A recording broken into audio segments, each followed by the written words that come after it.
5T रूपांतरण और आम ओडिशा नवीन ओडिशा कार्यक्रम आधार में भद्रक जिलार सर्वांगीन विकास सहित क्रीड़ा भित्तिभूमिर विकास पर राज्य सरकार द्वारा बृहत पदक्षेप ग्रहण करा जायछि।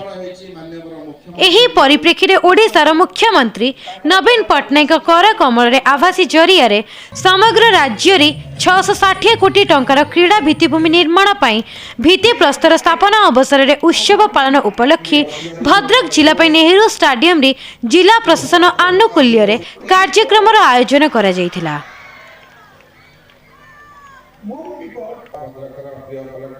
भद्रक जिलापाल सिद्धेश्वर बलिराम बोंदर अध्यक्षतार अनुष्ठित कार्यक्रम में भद्रक लोकसभा सांसद मंजुलता मंडल, भद्रक विधायक संजीव कुमार मल्लिक, अतिरिक्त जिलापाल शांतनु कुमार महांती प्रमुख जोग देथिले।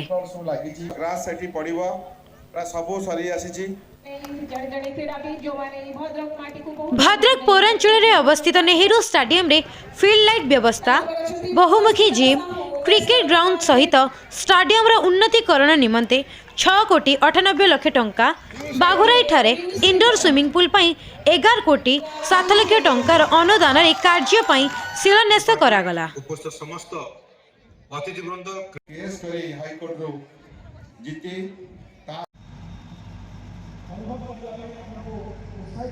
एक खुशी दिन गौरवर दिन मुझे धन्यवाद देवी प्रिय मुख्यमंत्री नवीन पट्टनायक महोदय को।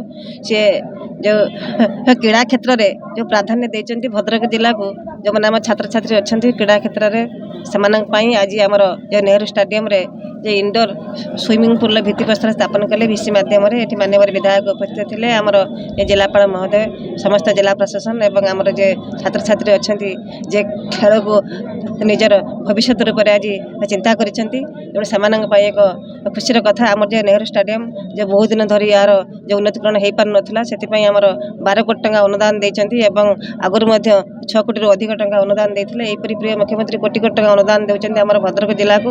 सेपरी स्वास्थ्य को गुरुत्व देते, शिक्षा को गुरुत्व देते, सेपरी क्रीड़ा को गुरुत्व दे आज विभिन्न प्रकल्पर शिलान्यास कले सारा ओडिशा धन्यवाद दूसरी हृदय।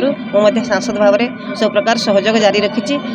निश्चय आगामी दिन में आमर भद्रक जिले में नेहरू स्टाडियम एक आदर्श स्टाडियम परिणत हे ए सन्देह नहीं। माननीय मुख्यमंत्री जो सहायता करछथि सर्वप्रथम कृतज्ञता ज्ञापन करछि। आपण माने जानिथिबे, आपण माने समस्ते जति रिपोर्टिंग करछन्ती आम भद्रक माटीर आपण माने जानिथिबे भद्रक रे क्रीड़ा क्षेत्र रे जो नेहरू स्टाडियम टी अछि एठी पाखापाखि 6.5 कोटी टंका आसी स्टाडियम उन्नतीकरण।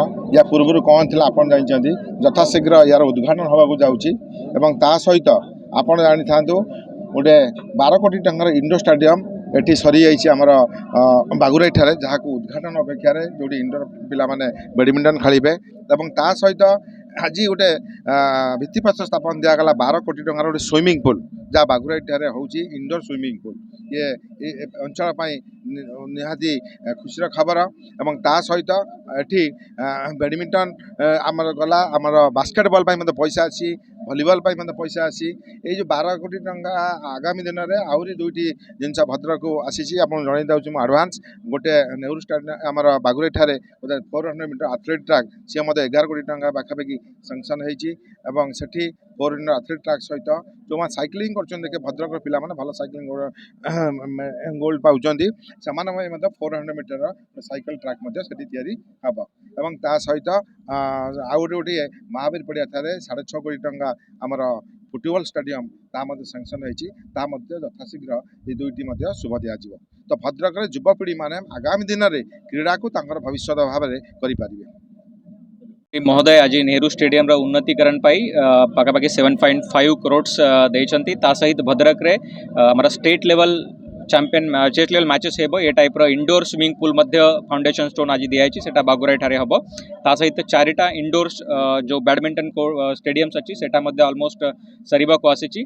ता सहित भद्रकवासी 27 तारीख दिन और 2टी प्रोजेक्ट बहुत खुशी खबर पाइबे।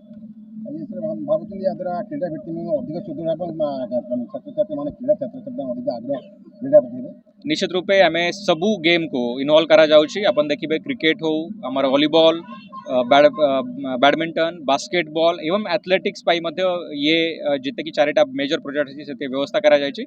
निश्चित रूपे पिला माने आमर एंटायर भद्रक जिले में एठरू उपकृत हेबे।